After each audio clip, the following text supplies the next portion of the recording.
Okay, grafting 2022, let's get with it. Right here we have a double deep 10 frame. I went through the frames 3 days ago. Put the brood up in the top. One frame had nearly all eggs in it, so I set that one where I would be able to pull it out, give it time for them to grow to larvae. The yellow strip in between is a wood frame queen excluder. And so the queen's in the bottom, the brood's in the top. So now I'm going to go through and I'm going to make this I'm going to put a double screen bottom board in so that the queen is in the bottom. The top box will think that they are queenless. And I'm going to grab my frame that had the eggs on it, should now be larvae, and I'm going to do a little grafting. This is my double screen bottom board. It's going to go in between them. I have the entrance reducer, which I'm going to be sticking on the back side of the bottom box over here, 102. And I'm going to have there's a board on the back right now that I'm going to bring around to the front that's going to close off the front entrance completely. Okay, so now I'm going to take the top box off, take the queen excluder off. I'm going to grab a frame of brood and bees out of the bottom to start another little 3-frame box. Try to get some queen cells started on that one when I'm done extracting my larvae that I'm going to be using off the frame that they're on now, so that I won't have to waste those, and I can't put them back in the top, or they'll be making cells out of that frame that I put back in there. And now it's time to make the top box queenless. So at this point, the queen has been in the bottom box 102 for 3 days. The yellow queen excluder prevents her from going up into the top box where most of the brood has been. And so that I have a frame up there that was mostly eggs that is now just hatched out into larvae, which is what you want to be pulling your graft from. So that is in that top box. So what I'm doing now is I'm taking the top box and I'm setting it on top of the double screen divider board. What will happen there is the heat from the bottom box can go up into the top box, but the queen will not be able to go up there. The rest of the bees will not be able to go up through the queen excluder, but they had the entrance there. And on 102, the bottom box, going to have to go, I'll block off the front entrance, so when the bees come back from foraging and come and see that the bottom has been blocked off, they will go up. Bees normally go up, and they'll go up and they'll find that new opening, and so most of the bees will end up in the top box. Most of the foragers and the nurse bees are already up there, because I took when I put the larval up there before, all the other bees can pass through the queen excluder except the queen. The queen is bigger, and she's too big to fit through the queen excluder. So here you see that I'm putting the block in front. Before it was in the back, kept the back of the bottom closed up, and now I have the front blocked. And so now the bees can find their way out of the back, but when they come back, they'll try to get into the front. They can't get in, so they will go up and end up in the top box, which is going to put most of the bees up there, which helps to make my queen cells. So I'm going through the frames right now. I'm looking for some frames that I can take off. I'm going to have an extra frame where I take the where I put the grafting cell in, and so I'm going through these frames. So I want to find some that I can take out. So here I've got cap cells. Around the outside, the orange looking is the pollen, and then there's some eggs and larvae inside that circle. So again, the lighter color is cap cells. The bees or the babies are capped inside there, so they've developed to that point. And then there's larvae and there's pollen. There's also some nectar around. So I'm going off to the right now. I had a 3-frame hive over there that I'm starting out, that I'm going to, and they will also, if they have the fresh hatched larvae, they will try to make their own queen cells. When the bees don't have a queen, they go into queen cell production mode, and so they will find young larvae, and they will feed them royal jelly until they're capped, and that is what determines between a regular worker bee, which they're female, or whether it's a queen, it turns into a queen bee. So she will be fed extra nutrition until the cell is capped. So here I'm putting some frames back in that already have drawn comb in. Comb takes a lot of work for the bees to make that. So I put this back in there. Then the queen can go and find these, and she can go ahead. The worker bees will clean it up, and then she can go back in there and she can lay. So I'm filling it back up. I'm going to have my 10 frames. Use my hive tool to center up the frames for bee space, so the bees have just the right amount of space so they can make their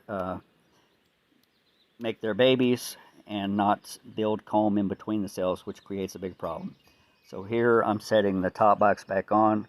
I have my double screen divider board, so the bees in the bottom cannot pass directly from the bottom box to the top box, but they have the opening there. So the bees will, when they come back, you can see they're already accumulating on the front of the bottom box. They will eventually start moving up and go into the top through that top entrance in that double screen divider board, and then we'll have a high population of bees up there, which are going to help to make better queen cells, so that I can make some queen cells, and then I'll be able to do some splits and make new hives with that. So the next step is going to be to get into the top box and check our frame that we're going to be grafting from, that we'll be taking our larvae from, to place in our grafting frame to start making queen cells. So as you look at the box here, I've taken the top off. Closest to you see a black line that's actually feeder that's in there that I can feed the bees sugar water to give them extra nutrition while they're working on queen cells and developing larvae. Use my hive tool to separate them over a little bit. This first frame that I'm going to pull out is a frame that I put in there before I moved my frame up there from the bottom that had all the eggs in it, and it's got a lot of pollen. It's got a lot of nectar in it to feed them. So if we have sugar water, then we have a frame of nectar. The next frame is going to be the frame that we're going to be pulling larvae from, and then the frame on the opposite side of it is a frame that's packed full of pollen, so they have nutrition packed in there great to be able to make some good queens. So I have to check my frame and make sure that I have what I need on it. I'm looking to see if the eggs have developed into larvae, which many have. It's a good looking frame. I should be able to get quite a few larvae out of this to put into the grafting frame, which we'll go over in just a minute. Check it all out. I'll set it off to the side, and then I'll right now I need to brush the bees off. When I'm going in there with my grafting tool to extract the larvae out of there to put into the grafting frame, I don't want to have a whole lot of bees flying around stinging me while I'm trying to get that done. So use my bee brush, brush the bees off so that there will only be a couple of them that will probably not bother me when I go to begin my graft. So set that off to the side, and then I'll need to close the box back up. In the center of the frames there, you can see it's actually parchment paper that's on pollen patty that I'm using to give them even more nutrition, which is honey and pollen mixed together. Center it up, and off we go. So the next step involves pulling the larva. You see the little hive tools on the table on the right hand side. The little black bars are grafting bars. They have little cells in it that I will be placing the larva in, and up top is the frame I'm going to be extracting from. Without a close-up, you won't really be able to see what I'm doing here, so I'll save that for another video.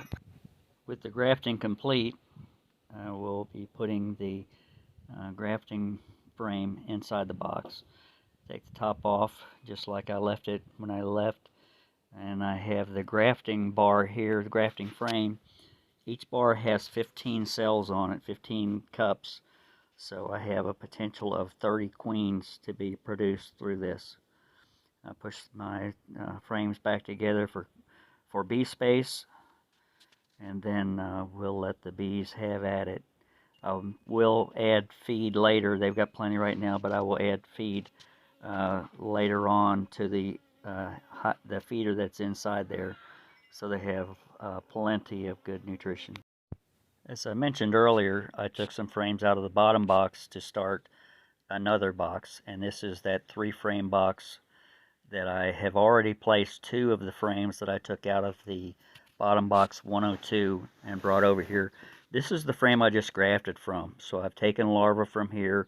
There's still a lot of larvae. There's cap brood, the ones that have the lighter color on top where they've capped them with wax already.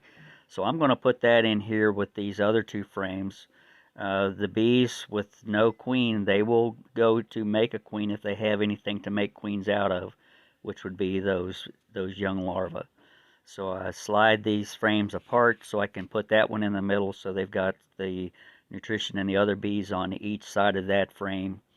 And then I will close the lid back up, make them happy inside there. The top, I will have a feeder jar that I will add on. The frame that I pulled out, some bees have accumulated on it, so I'll set it down on the ground. Those bees will, just like with the other box, they will walk up. So they will walk up, and then they will find the entrance and go in. So here we are 4 days later.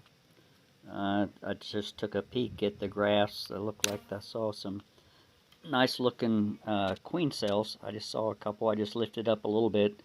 The bees were really festooning on it, so it was like pulling up quite a bit of weight. All the bees all hanging off the other frames on both sides as I was lifting that up. Here you can see we returned it to its original configuration. The queen is in the bottom box, still has the queen excluder to keep her from getting up into the top box where the grafts are. If the queen was able to get up there, she would go up there and she would destroy all of those queen cells. A beehive can only have 1 queen. They don't tolerate anything else. Hello, I'm Rick. Thanks for watching the honeybees of Happy Top Mountain. And we'll try to get some more videos out soon. God bless.